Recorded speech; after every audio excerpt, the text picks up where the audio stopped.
తెలంగాణ రాష్ట్ర వ్యాప్తంగా తమ న్యాయమైన డిమాండ్ల పరిష్కారం కోసం ఆర్టీసీ కార్మికులు చేపట్టిన సమ్మెకు భారతీయ జనతా పార్టీ సంపూర్ణ మద్దతు ప్రకటించింది. ఈ నేపథ్యంలో సిరిసిల్లలో కార్మికులు కలిసి బీజేపీ జిల్లా అధ్యక్షుడు రెడ్డబోయిన గోపి తన సంఘీభావాన్ని తెలిపారు. అనంతరం మీడియాతో మాట్లాడుతూ కాంగ్రెస్ ప్రభుత్వంపై తీవ్ర విమర్శలు చేశారు. తెలంగాణ ఉద్యమ సమయంలో బస్సు చక్రం కదలనివ్వం అనే నినాదంతో పోరాడితేనే రాష్ట్రం సిద్ధించిందని, కానీ నేటి పాలకులు కార్మికుల త్యాగాలను మర్చిపోయారని మండిపడ్డారు.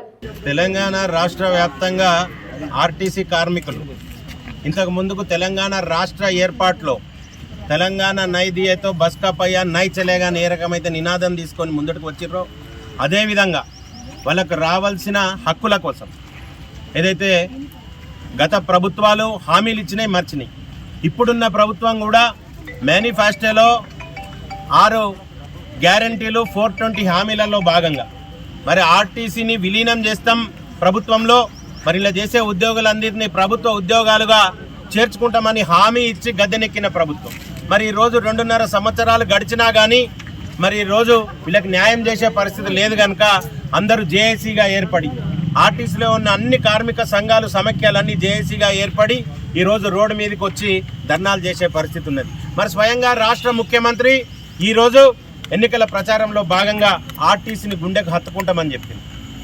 దానిలో భాగంగా ఈరోజు వాళ్ళు తీసుకునే ప్రక్రియలు ఏం లేవు. మరి ఈరోజు ఇక్కడ ఉన్న పొన్నం ప్రభాకర్ గారు మరి ఆ రోజు బస్కే పయ్యా నై చలేగా అని వీళ్ళందరూ తెలంగాణ రాష్ట్రంలో ఉద్యమంలో పాల్గొన్నారని గుర్తు చేసిరు తప్ప వీళ్ళ కడుపు నింపే ప్రయత్నం చేస్తలేరు కనుక తప్పకుండా ఈరోజు భారతీయ జనతా పార్టీ నుండి వీళ్ళు చేస్తున్న కార్యక్రమానికి సంఘీభావం తెలియజేస్తున్నాం. రాష్ట్ర శాఖ ఆదేశాల అనుసారం ఈరోజు ఈ సంఘీభావంలో ప్రకటించడం జరిగింది.